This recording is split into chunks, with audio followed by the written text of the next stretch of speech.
Hi everyone and welcome to this new video talking about the Jomox XBase 09.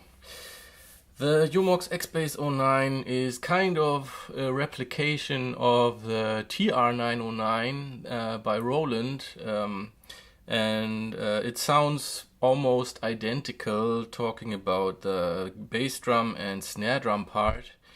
And just like the original, it is a hybrid machine, and not too many people know that the TR909 actually is also not a fully analog drum machine. It is also partly digital. For the hi-hats and cymbal sounds, it uses 6-bit samples, just like the Jomox XBase 09 right here, but the XBase has a bit of an advantage over the 909 even, because you can dial in parameter changes for each individual step in the sequence, similar to what you can find in the newer Electron devices and their parameter lock systems. So that's what makes this drum machine a bit special and even a bit more versatile compared to the TR909, which is this very much sought after classic drum machine, and people pay incredibly large amounts of money for this old device. When I first bought the Jomox XBase 09 though, I was really shocked, to be honest, by how quirky it appeared to me first trying out all its functions. And then later on I realized that yes, there are quirks. Some of them are really weird, and I'm going to explain to you what I mean by that. You might not experience the same ones as I do, because they really depend on the firmware version that you're running on your machine. But I'm going to demonstrate, and the first one will come right up. Let's fire the machine up here.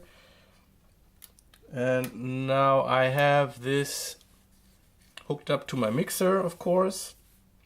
And now when I turn the level all the way up, then you may notice this background noise, which becomes even more noticeable when I turn this knob either all the way to the left, and it becomes this higher sizzling sound, or all the way to the right, where it's this deep humming noise. Maybe I can turn up the main volume on the mixer even more, so you get an idea for what I'm talking about. So there's a very much noticeable noise level coming from the machine, but not that much of a problem, because that only happens when you're using only the main output of the XBase 09. This is a mono out for all the sounds at the same time, but you could also use the individual outs for each instrument. There are only 3 instruments in the XBase 09. There's the kick drum, the snare drum, and then the hi-hat part, which also is used for all these other sounds like claps and rim shots, and the 6-bit sample part, which is a monophonic part, which means you cannot lay, for example, a closed hi-hat and a clap sound on top of each other. But I'm going to explain how all that stuff works later on. So if you're using the individual outputs for these 3 different parts, then all this background noise is not an issue. I just hooked up the main out to demonstrate what I mean when I say noisy output level. On a level that I would use just to play back sounds or patterns. This is the normal level I would use. Also, that is not really that dramatic. It can be used. You can use the main out, mono out, all by itself. If you're not using a weird setting, maybe in which the gain level on your mixer is turned all the way up, and then a very low setting on the main outs level for your mixer, where that is a setting that would emphasize the output noise coming from the XBase 09 quite a bit. So if you avoid doing that, then you don't have any problems. It is just something noticeable. Talking about the firmware version, there's an easy way to check which version you have running on your machine if you own an XBase 09, and that's holding all the first 4 instrument buttons down simultaneously. So I just did that, and the display switched to show me a 209. This means I think it's the newest firmware version that I have loaded in the machine, firmware 2.09. And this firmware came with a couple of changes that makes some things act a bit more strangely or differently from what you might expect, let's put it that way. Actually, some of these changes make a lot of sense. Like, for example, now I cannot use the tempo dial all by itself anymore. This was only possible in the earlier versions. But now when I use this knob, nothing really happens. I have to hold down the accent button together with using the knob, and then now only when I do so, now I can dial in my tempo changes, which is cool because this avoids me, or this keeps me from grabbing this knob by accident in a live situation and messing up my tempo in front of my audience.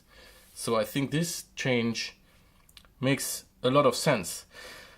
But also other things changed, like the up and down buttons.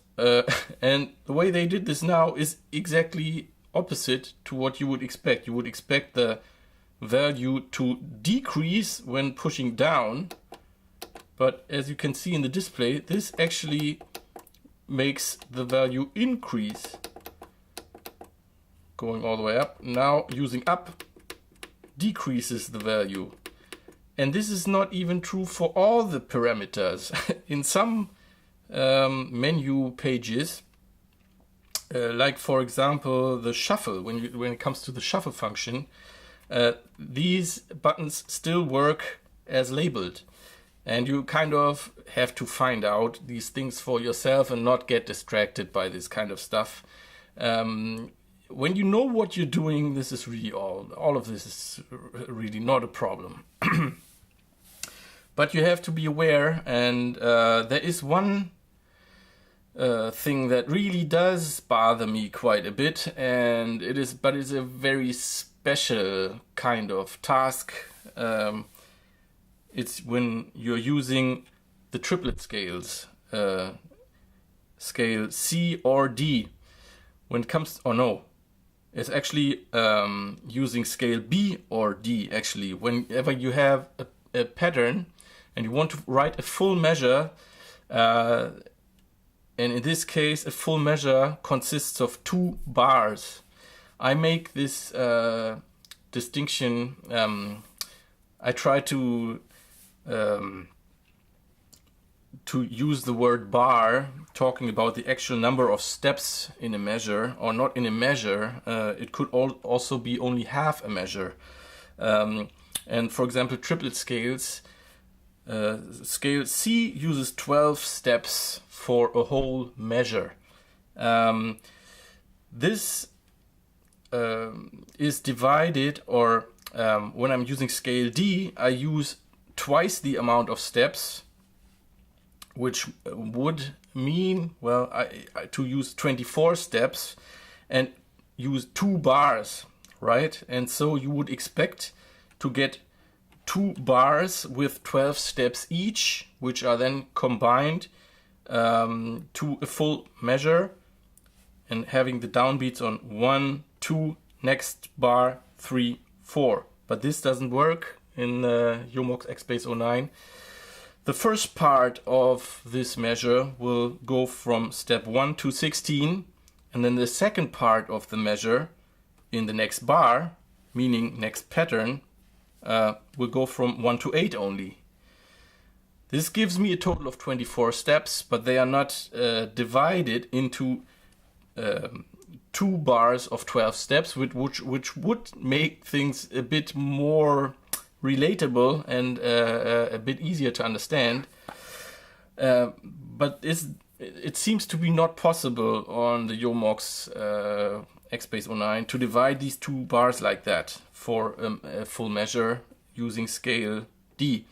To demonstrate what I really mean by this, I want to play back a little pattern here that I have created using scale D. And well, yeah, it's a triplet pattern, so you might not get the idea for the actual groove right away. Well, okay, now I messed up the tempo, explaining the tempo function. Okay, this is the tempo I would use for something like this. 1, 2, 3, 4, 1, 2, 3, 4, 1, 2, 3, 4, 1, 2, 3, 4. Okay. And maybe you've noticed something else.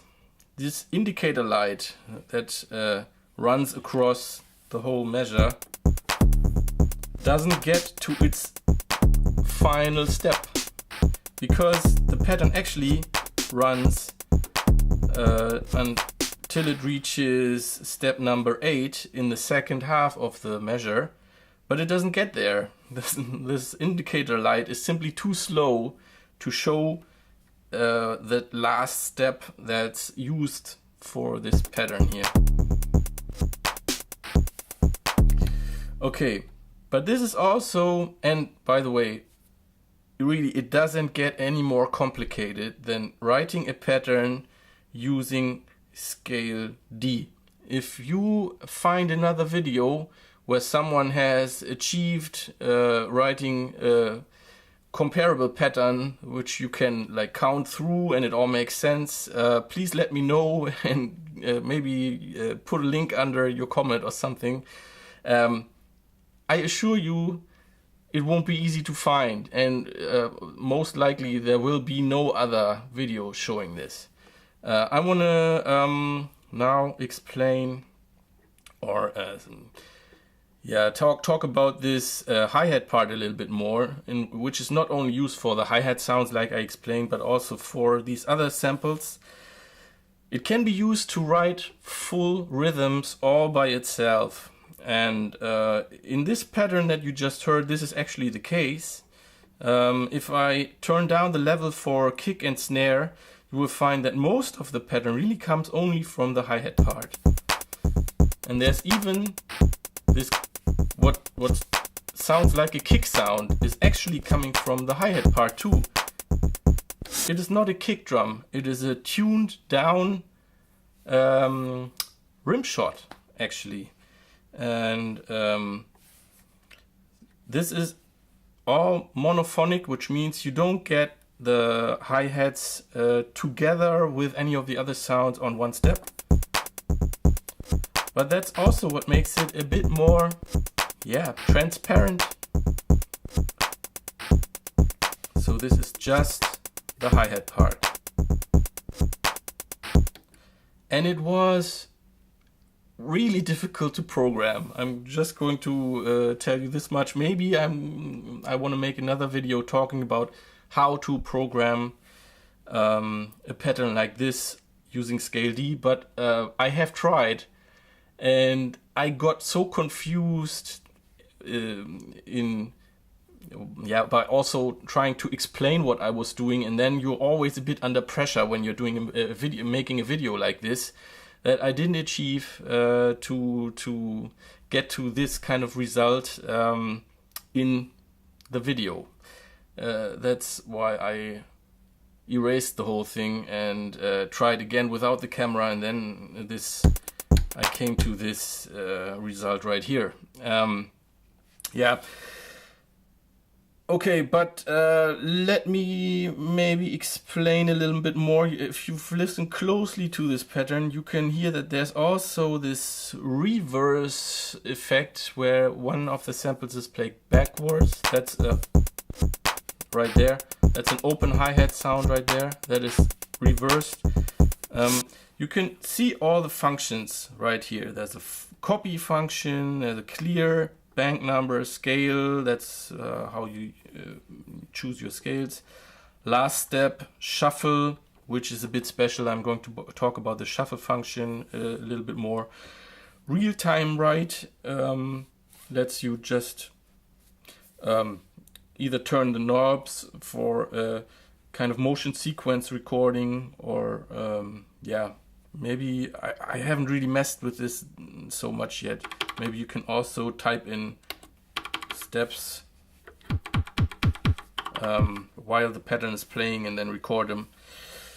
Store kit, that's where the performance kits can be stored. MIDI channel, yeah, obviously sets the MIDI channel. MIDI clock means if you're using the internal clock or the clock coming from an external device.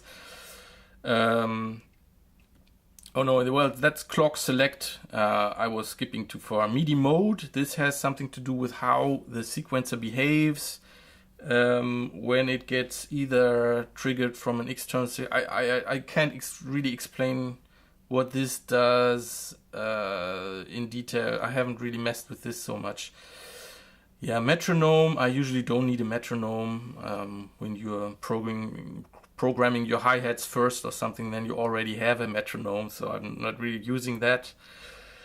Hi-hat sample select, this is very interesting. This is where all these other sounds are found for the hi-hat part. Okay, press shift, then okay, noise means that this is actually a noise sound now. I don't know if I can switch through these just with, oh yeah, I can. Okay, so that is a crash, ride and crash symbol. That's your clap sound. Okay. Change the sound. These knobs right here. Okay, now that's closed and open hi-hat. When using the closed hi-hat part, this is also where the rim shot is kept, which you have to use a clap selection here to actually, and this is how you create your kick drum. You tune it all the way down until it sounds more like a kick, and then when you combine this with the accent function, it actually becomes loud enough, and also turn up decay here, then it sounds more like a kick drum. Okay, but yeah, there's a lot of noise coming through because now I'm turning the master volume all the way up. Oh, this is getting quite loud, sorry. Wasn't really watching my level there. Okay, so these are all the samples that can be found in the hi-hat section. Hi-hat reverse, that's what you put on individual steps to play the samples backwards. There's also an LFO page. I haven't really used that so much. I've tried it and I know how to use it, but for me it didn't really, I have not yet found a nice way to really make use of this so much. It can be quite fun, but maybe that depends on what kind of music you're into and where it sounds appropriate. For me, I haven't really used it that much yet. Maybe I will sometime. And track page, the Jomox XBase 09 can also be used as a sequencer for other instruments. And that's what you would need the track page for, but that's also something that I haven't really messed with so much yet. Okay, that pretty much covers all the menu functions. Now talking about the instruments. Here I have the different parameters for the kick drum, which are tune, pitch, decay, harmonics, pulse, noise, attack, and EQ. And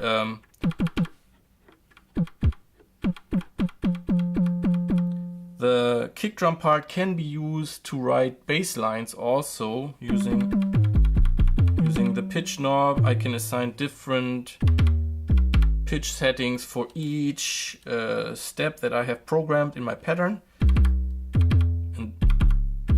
and this way I can write bass lines. A tune, this is only for the attack phase. This is also, it affects the pitch, but only for the attack phase of the sound, giving it a bit more punch. And together with the harmonics setting here, which changes the structure of the overtones of the kick, you can make these really aggressive sounding kick drum sounds.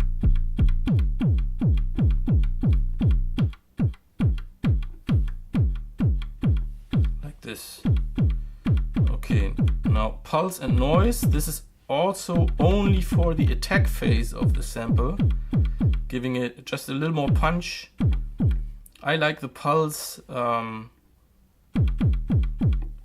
bit better than the noise, actually, for the way for the sounds that I am making. And then EQ kind of smoothens out the sound quite a bit. You can hear that all this aggressive punch is taken out when I move this value a bit more further up. Okay, so you get into this kind of 808 kick drum territory here using the EQ, and then to the left it gets more punchy, more like an actual 909, and also attack, of course, puts a bit more emphasis on the pulse wave and on the on the punch, basically. So you can make these very full and rich sounding bass drum sounds with these parameters right here. And the snare drum is, I find the snare drum to be a bit hard to control. It's especially with the detune knob, it's not so easy to understand exactly what it's doing. The X snap, I usually have this set to quite a high value here, and this is another quirk of of the Jomox XBase 09.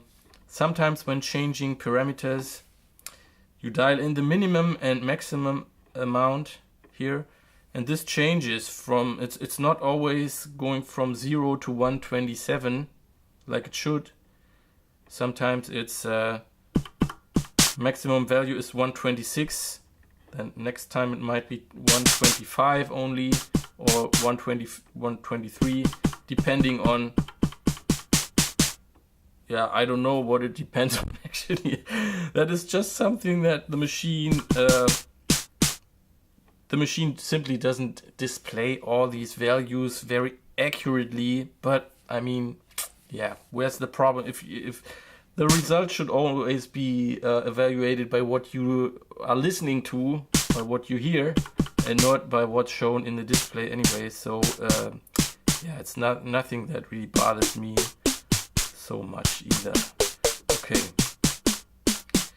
Tune, you can hear what tune does. Now decay, this also influences, it seems to affect only the noise part of the snare sound. You can have this long decay sounding noise part of the sound, and then detune. Detune. I think what this does is actually it takes, I'm not too sure on this, but I think it takes two oscillators and they are tuned differently from each other. So and now noise tune, okay, that's pretty obvious. It affects the noise wave of the snare part. I like it like, yeah, for example, a setting like this, depending on what I want to program.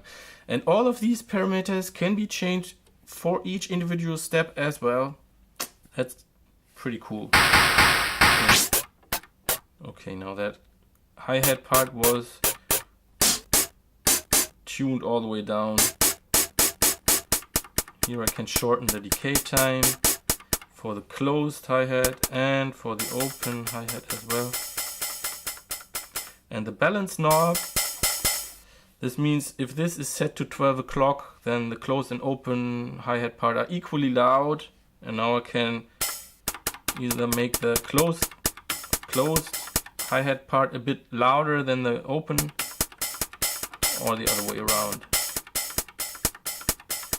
So not too much to mess with on the hi-hat part here. Tune. But the tune knob can really affect the way these other samples sound quite a bit. And for example, when using the clap sound and you tune this all the way down, you get a really awesome sounding effect from that. Okay, so I think that about wraps up my part 1 explanation on the Jomox XBase 09. I'm going to make other videos talking about this, but I don't want to make this too long. So for now, thanks a lot for watching and see you in the next video. Bye bye.